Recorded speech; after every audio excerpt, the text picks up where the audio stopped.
La unitat popular és necessària per construir una alternativa real.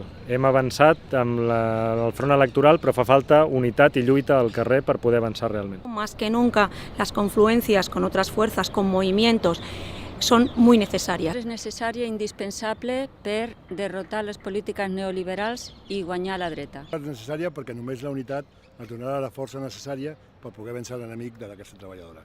És necessària per fer front als poders financers que estan trepitjant els nostres drets. Sirve para unir a la clase trabajadora, para ganar el poder y cambiar esta sociedad.